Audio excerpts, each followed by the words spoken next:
بودكاست صوت.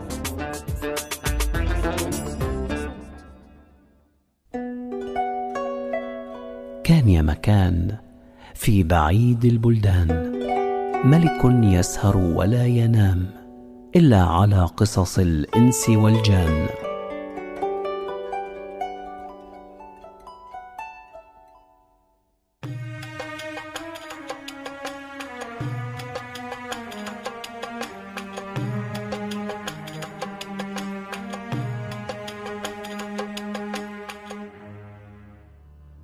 بلغني أيها الملك السعيد أن علي الزيبق المصري لما وصل إلى بغداد خبأه أحمد الدنف في قاعة الشطار وأجل خروجه إلى غير ميعاد، لكن علي الزيبق غلى دمه وفار فخرج يجوب شوارع البلاد. يجب أن أخرج من هنا وليكن ما يكون.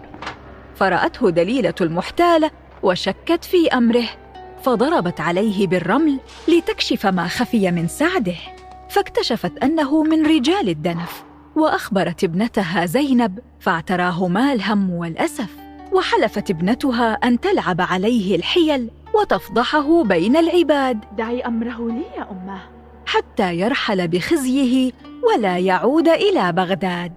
فتزينت وخرجت إلى السوق، حتى إذا رأته ورآها سحرته بالحسن والقوام الممشوق. ما اسمك يا سيدة الحسان؟ وأخذته إلى بيت الأمير حسن شر الطريق على أنه بيت أبيها. حلفتك بالله ألا ترحل وأن تدخل معي إلى البيت فأطعمك وأقوم بواجب ضيافتك.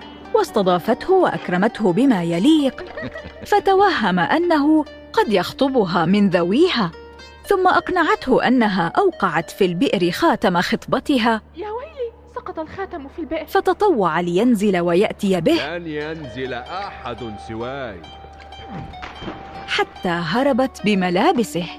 فلما عاد الأمير إلى البيت ظن أن في البئر عفريتا.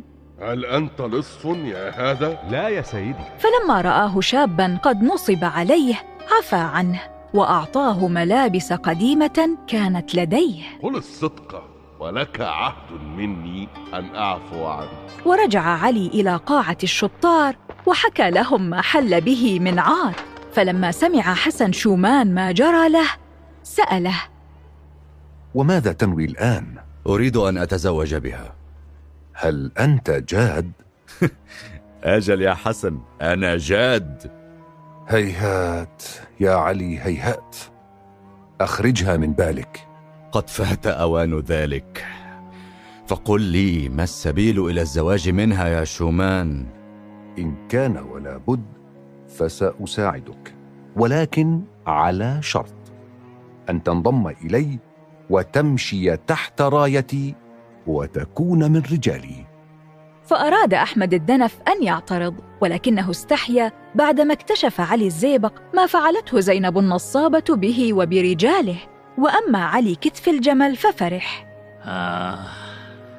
الآن يخلو لي وجه أحمد الدنف، فأصبح أنجب تلامذته. نعم، لك مني ذلك يا حسن. إذن يا علي، غير ثيابك والحق بي إلى قاعتي. فلما وصل علي قاعة شومان اصطحبه حسن إلى المخزن وأخرج بعض الأغراض. خذ، هذه حلة من حلل رجالي، ولكن لا تلبسها بعد حتى نفرغ من حيلتنا. وأي حيلة سنحتال يا سيدي؟ سترى. فأخرج صورة مرسومة لرجل، ثم أخذ قدراً وغلى فيه شيئاً أسود لزجاً مثل الزفت، ثم مزجه بشيء من الصمغ الأبيض ودهن به وجه علي الزيبق، وشكل المزيج على وجه علي حتى تغيرت ملامحه، وصبغ شعره فصار كأنه هو الرجل الذي في الصورة، وألبسه ثياب الخدم. إن في الخان الذي تحرسه دليل المحتالة طباخاً لا يخرج من الخان إلا بعد صلاة الفجر، يذهب خلسة إلى السوق ليشتري اللحم والخضار، وهو الوحيد من خدم الخان وحراسه الذي لا يلازم دليل ليل نهار، فهي تبقيه في الخان وتأتمنه على مفاتيح كل شيء فيه. وكيف السبيل إليه إذن؟ لقد أمضيت شهرا أتتبعه وأحفظ ملامحه حتى أتقنت رسم وجهه وشكلت قناعا على صورته، وها أنت قد صرت تشبهه تماما. فتوجه إليه غدا بعد صلاة الفجر وسلم عليه وقل له إنك أخوه التوأم، وإن أهله دلوك عليه، فقد سمعت من بعض الخدم أن أباه خطفه من أمه وجاء به إلى بغداد صغيرا، ولا يعلم عن أمه أو بقية أهله شيئا. وهل تراه يخبرني بكل ذلك؟ إن صدقك هو فسيصدقك غيره، وإن لم يصدقك علمنا أن علينا أن نجد حيلة أخرى. صدقت؟ فإن صدقك فقل له تعال نأكل الكباب ونشرب بعض الخمر، وادخل أنت وهو قاعة الخدم داخل الخان، ودعه يشرب حتى يسكر، ثم اسأله عن أنواع الطعام الذي سيطبخه في ذلك اليوم، وعن أكل الكلاب، وعن مفتاح المطبخ، وعن مفتاح المخزن. وهل تراه يخبرني بكل ذلك؟ أجل، سيخبرك، فقد علمت أنه رجل سكير يخبر بجميع ما يكتمه إذا شرب. ولما قد تأتمن دليل سكيرا كهذا؟ لأن كل حراس الخان أبناء عمومته، وشرطوا عليها أن تستخدمه، وحلفوا لها أنه لا يشرب خارج الخان أبدا. هكذا إذن. وبعد ذلك بنجه والبس ثيابه، وخذ السكاكين واجعلها في حزامك، وارفع سلة الخضار واذهب إلى السوق وتظاهر أنك هو، واشتري اللحم والخضار، ثم ادخل المطبخ والمخزن واطبخ وأعد السفرة، ثم احمل الطعام وادخل به على دليلة بعد أن تضع البنج فيه، لتخدر الكلاب والحراس والخدم ودليلة وابنتها زينب. وماذا أفعل عندها؟ عندها تصعد إلى سطح الخان وتأتي بجميع الثياب التي سرقتها زينب من معلمك ورجاله، وإن كان مرادك أن تتزوج بزينب حقا فأت بالحمام الزاجر الذي ترعاه زينب للخليفة، فقد استأمنها على حمام رسائله، كما استأمن أمها على خان التجار التابع له، وذلك الحمام الزاجل أغلى عند زينب من حياتها، فإن أخذته ثم أعدته إليها لن ترفض لك طلبا. ثم تعشى علي الزيبق مع حسن شومان وجلس عنده حتى أذن الفجر، فخرج وقصد خان الخليفة، فرأى الطباخ خارجا إلى السوق. أخي العزيز، أخيرا وجدتك. فعندما رآه الطباخ أوقع سلة الخضار من يده. أنس أم جان؟ قل لي عليك الأمان، من أنت؟ ولما وجهك مثل وجهي؟ أنا أخوك التوأم، خبأتني أمنا كي لا يخطفني أبونا ويبعدني عنها كما فعل بك. وهل أمي حية؟ لم تمت في المخاض؟ أجل، حية ترزق، وهي من دلتني عليك بعد أن اشتد عودي ولم تعد تخاف علي من أبينا. فبكى الطباخ وحضن علي. حبيبي، أخي العزيز، وجدتك أخيرا. تعال يا أخي نجلس. تعال، تفضل، فقد جئتك ببعض الكباب والشراب وكنت أظن أني سأراك في وقت العشاء. فضحك الطباخ بعد أن انتهى من معانقة علي. كل وقت مناسب للكباب والشراب. فأدخله إلى مطبخ الخان وجلسا فأكلا وشربا حتى سكر الطباخ وبدأ يفشي الأسرار.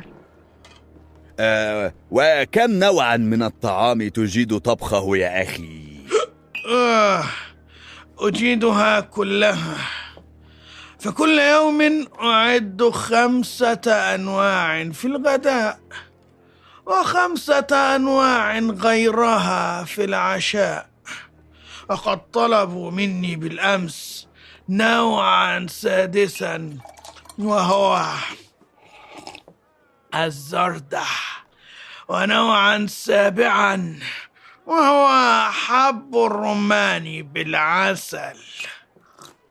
وهل تقدر على كل تلك الولائم وحدك؟ أجل أقدر، فأنا أحضر سفرة لزينب ثم سفرة لدليلة، وبعدها أطعم الحراس وبعدهم الخدم ثم الكلاب، فأعطي كل كلب كفايته من اللحم، وأقل ما يكفي كل منها رطل من اللحم. وكيف لك أن تتذكر تفاصيل كل سفرة منها دون أن تخطئ بينها؟ فأخبره الطباخ بتفاصيل كل سفرة ليتباهى بقوة ذاكرته. فانشغل علي الزيبق بحفظ تفاصيل السفرات ونسي أن يسأله عن المفاتيح. فلما غاب الطباخ عن الوعي خبأه علي في مكان بعيد عن أنظار دليلة وحراسها، ثم أخذ ملابس الطباخ ولبسها والتقط السكاكين وسلة الخضار وخرج إلى السوق وابتاع اللحم والخضار، ثم رجع ودخل من باب الخان الأمامي، فرأى دليلة جالسة تتفقد الداخل والخارج، ورأى حولها 40 حارساً مسلحين. قد حانت ساعة الامتحان، حيث يكرم المرء أو يهان. فلما رأته دليلة شكت فيه. إن أردتم أن تعرفوا أكثر عن دليلة المحتالة ولاعبها في بغداد، يمكنكم الاشتراك بصوت بلس على أبل بودكاست كي تستمعوا لحلقات أنتجناها خصيصاً لكم. موسم إضافي خاص عن المحتالة دليلة. ارجع يا تلميذ أحمد الدنف، أتظن أنك تستطيع أن تحتال علي في خاني؟ ماذا تقولين يا سيدتي؟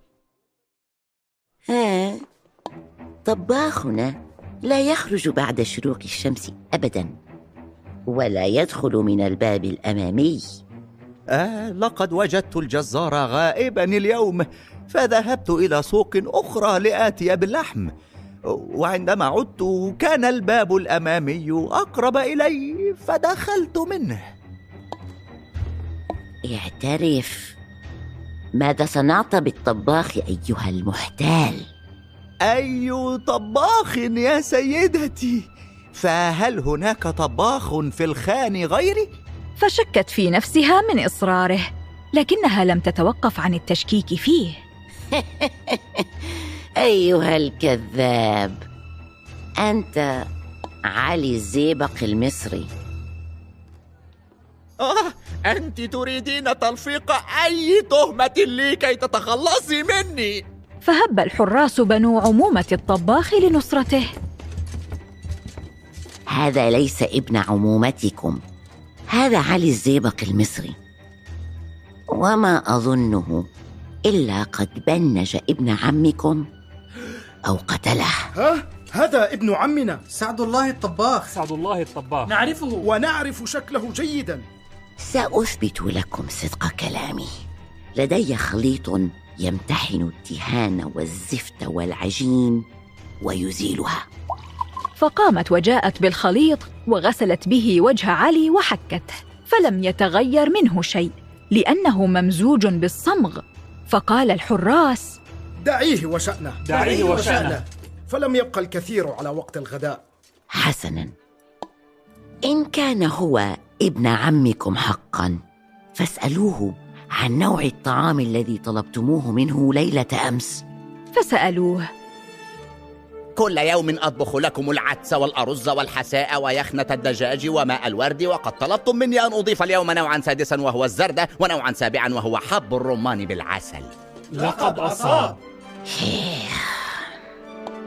فلندخل معه إلى قاعة الخدم. إن عرف مكان المطبخ والمخزن ومفتاح كل واحد منهما فهو ابن عمكم، وإلا فاقتلوه. فتذكر علي الزيبق أنه نسي أن يسأل الطباخ عن المفاتيح. لقد حانت ساعتك يا زيبق. فدخلوا به قاعة الخدم ولحقت بهم دليلة، وكان الطباخ قد ربى قطاً، وكلما دخل الطباخ وقف القط على باب المطبخ ليطعم، ثم ينط على أكتافه إذا دخل. فلما دخل علي ورآه القط نط على أكتافه، فتفاجأ به علي ورماه، فجرى القط أمامه إلى المطبخ.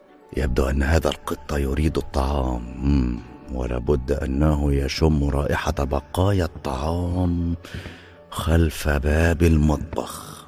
فأخذ المفاتيح فرأى مفتاحاً عليه أثر الريش، فعرف أنه مفتاح المطبخ، لأن الطباخين عادة ينتفون ريش الدجاج في المطبخ. ففتح الباب ووضع الخضار ثم خرج، فجرى القط أمامه وعمد إلى باب المخزن. يبدو أن هذا القط قد أحسن الطباخ تربيته حتى تعود على أن يسير معه حيث يذهب. والطباخ يضع الخضار في المطبخ ثم يضع اللحم في المخزن. ثم بحث في المفاتيح فرأى مفتاحاً عليه أثر الدهن، فعرف أنه مفتاح المخزن ففتحه. حينها قال الحراس: يا دليلة، لو كان غريباً ما عرف مكان المطبخ والمخزن، ولا عرف مفتاح كل مكان منهما بين مفاتيح الخان. والله إن هذا ابن عمنا سعد الله. إنما عرف الأماكن من القط، وميز المفاتيح من بعضها بما عليها من أثر، وهذا الأمر لا ينطلي علي، ولكن سأدعه الآن إكراماً لكم. ثم دخل الزيبق المطبخ وطبخ الطعام وحضر السفرات، ثم أخذ سفرة إلى زينب فرأى ثياب معلمه أحمد الدنف وثياب رجاله، ومن بينها ثيابه معلقة كالزينة في جناحها. ثم نزل ووضع سفرة دليلة وأطعم الحراس والخدم والكلاب، لكن دليلة لم تأكل خوفاً من وجود البنج في الغداء، فخبأت الطعام وتظاهرت بتناوله. إذا نام الجميع بعد الطعام تيقنت أنه الزيبق، لأنه سيضع البنج في الطعام، فأقيم عليه الحجة وأقبض عليه. لكن الرجال لم يناموا، فاطمأن قلب دليلة، وكان باب الخان لا يفتح إلا في الغداة كي يخرج التجار إلى أشغالهم، وفي العشي كي يعودوا إلى مضاجعهم. فلما غابت الشمس قام علي وحضر العشاء للجميع ووضع فيه البنج هذه المرة. لا بد لدليلة أن تأكل الطعام الآن. فبنج جميع الحراس والخدم والكلاب ودليلة وابنتها زينب، ثم أخذ جميع الثياب والحمام الزاجل وفتح باب الخان وخرج، ثم سار إلى أن وصل إلى قاعة حسن شومان. هل نجحت الحيلة يا علي؟ بشرني. فحكى له الزيبق جميع ما جرى. أحسنت يا علي، أخيراً انتقمنا لإهانة معلمك على يدي دليلة وابنتها. ثم قام علي ونزع ثياب الخدم وغلى له حسن شومان أعشاباً وغسله بها، فزال عنه ذلك المزيج وعاد إلى صورته الأولى.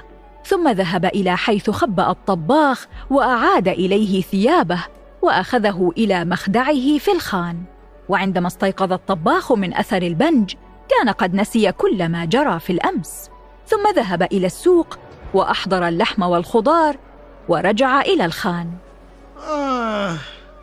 يا ترى أين ذهب أخي التوأم؟ أم تراني تخيلته في المنام؟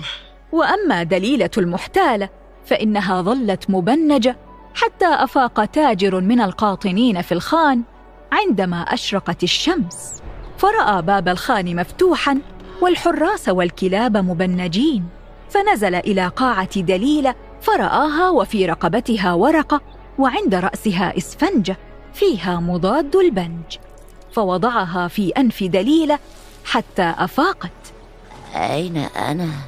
لقد نزلت فرأيت باب الخان مفتوحا ورأيتك مبنجة وكذلك الحراس والكلاب، ووجدت عندك هذه الإسفنجة والورقة.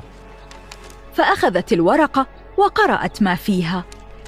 لقد علمت أنك لن تأكل البنج إن وضعته في طعام الغداء، فانتظرت إلى العشاء.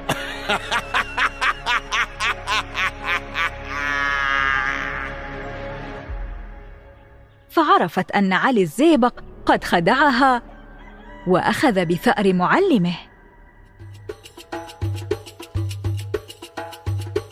وهنا أدرك شهرزاد الصباح فسكتت عن الكلام المباح.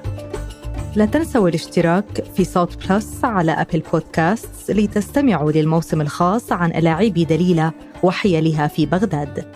ستستمعون للموسم الإضافي على مدار 6 أسابيع، ويمكنكم الاشتراك من خلال الرابط الموجود في وصف الحلقة. بودكاست ألف ليلة وليلة من إنتاج صوت.